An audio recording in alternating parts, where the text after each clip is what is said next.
Saya bikin video ini karena saya sudah sangat-sangat merasa terganggu dan khawatir. Semakin hari itu semakin banyak yang saya lihat di media sosial, pernyataan-pernyataan buruk yang ditujukan kepada Bapak Presiden Prabowo. Terlebih lagi kalau saya ngeliat audiens itu sangat banyak.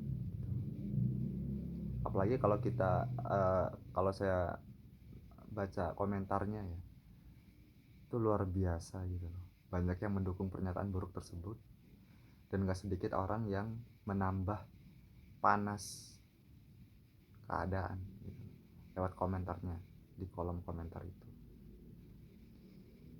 Yang dimana menurut saya pernyataan-pernyataan buruk yang ditujukan kepada presiden itu 100% salah sasaran. Kita tuh sering banget ngedengar Bapak Presiden Prabowo menyampaikan visi-visi beliau untuk negara ini, dan terasa amat sangat pekat di dalam hati bagi mereka yang punya hati dan hobinya itu memang merasakan bahwa beliau itu kepengen negara kita itu maju, kepengen negara kita itu mandiri, kepengen kita itu berdaulat gitu. Tapi pernah gak sih kalian bertanya-tanya gitu ya, kenapa tiap kali ada kebijakan yang bagus itu hanya sampai di level visi, sedangkan di lapangan itu malah berantakan, atau dampak positifnya nggak begitu terasa, malah nimbulin keluhan di mana-mana gitu. Nah dari situ aja sebenarnya kita itu bisa nangkep dengan jelas bahwa sebenarnya yang salah itu bukan Presiden Prabowo, bukan Bapak Prabowonya, melainkan para menteri dan pelaksana kebijakan di bawah yang kerjanya tuh gak seirama dengan visi itu sendiri. Mereka itu ada yang cuma pencitraan, ada yang gak paham teknis gitu kan, atau yang paling parah, mereka sibuk mengamankan kepentingan sendiri daripada kepentingan rakyat. Nah jadi seharusnya kita itu menuntut para pembantunya presiden itu, para menteri dan pelaksana kebijakan di bawah itu untuk kerja dengan becus. Kalau ada yang gak becus ya kita tuntut, kita dorong Bapak Presiden untuk segera mengganti orang itu gitu. Bukannya malah kita sibuk untuk mencaci maki presiden sehingga kita itu gak sadar kalau lagi ngerubuhin rumah sendiri gitu. Gue khawatir banget dan gue ngerasa sangat terganggu ya, karena keadaan geopolitik itu pegel gue, karena itu akan selalu ada pihak-pihak yang memang dari awalnya itu kepengen kita itu cuma ribut aja gitu, dan ngabisin tenaga kita untuk saling mencaci maki. Yang parahnya, kacaunya gitu ya, caci maki kita itu salah sasaran gitu. Kita tuh sering banget yang kita caci maki itu malah presidennya gitu. Dan secara gak sadar kita itu sedang bermain di skenario orang-orang atau kelompok-kelompok yang memang kepengen kita itu ribut, kepengen kita itu ricuh gitu. Kita nggak boleh tutup mata kalau di Indonesia ini ada LSM gitu, atau kelompok-kelompok atau orang-orang gitu, yang menjadi anjing-anjingnya ya orang-orang luar sana gitu, yang dibayar untuk ngebuat keributan di negeri ini gitu. Sehingga kepentingan orang luar itu untuk menguasai sumber alam kita itu bisa terlaksana. Kita nggak boleh tutup mata akan mereka itu, sama mereka itu. Mereka itu kayak pemulung isu gitu.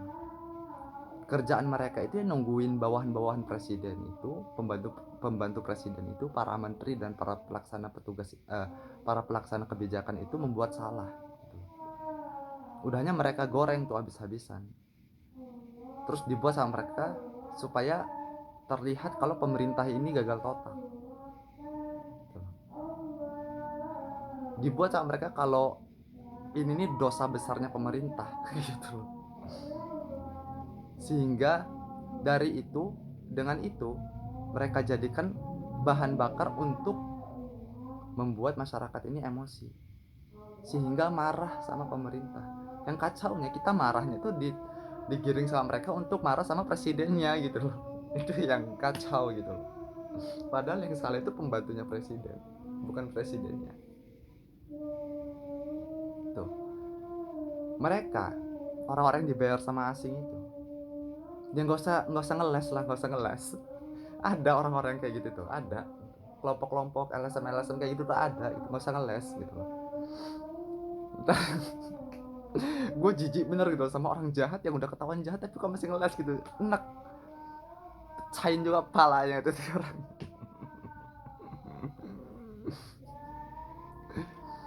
Saya mana tadi ya?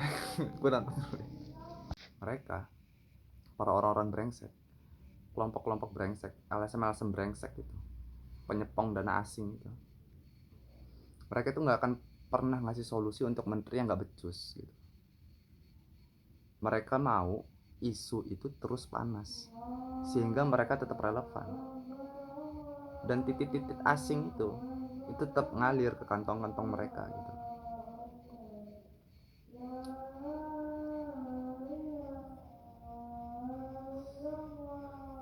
Jadi seharusnya kita itu mendukung kebijakan presiden dengan cara mengawasi para menterinya, para pelaksana kebijakan yang di bawah dengan logika gitu.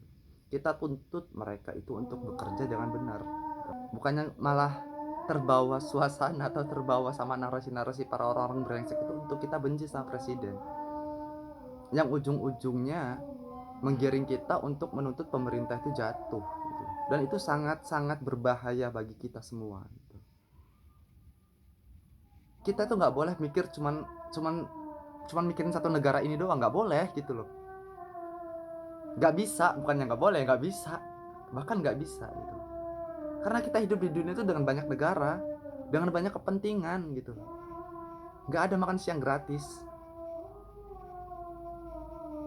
Jadi kita tuh harus bener-bener hati-hati gitu loh, dan pinter-pinter untuk membedakan mana kebijakan yang salah sasaran akibat perbuatan atau kerjaannya si oknum-oknum pembantu presiden ini, para menteri atau para pelaksana kebijakan yang nggak kompeten, dan mana narasi LSM brengsek atau orang-orang dan kelompok-kelompok brengsek yang kepengen kita itu cuma ribut aja gitu loh, dan nggak kepengen kita maju. Karena tuanya kan nggak mungkin kepengen kita maju kan gitu, orang tuanya punya kepentingan atas negara ini gitu. Jadi bangsa ini maju, bisa selamat terus menerus sampai ribuan tahun ke depan kalau kita semua itu fokus sama solusi gitu. Bukan sibuk marah di media sosial, apalagi marahnya itu karena digiring sama orang.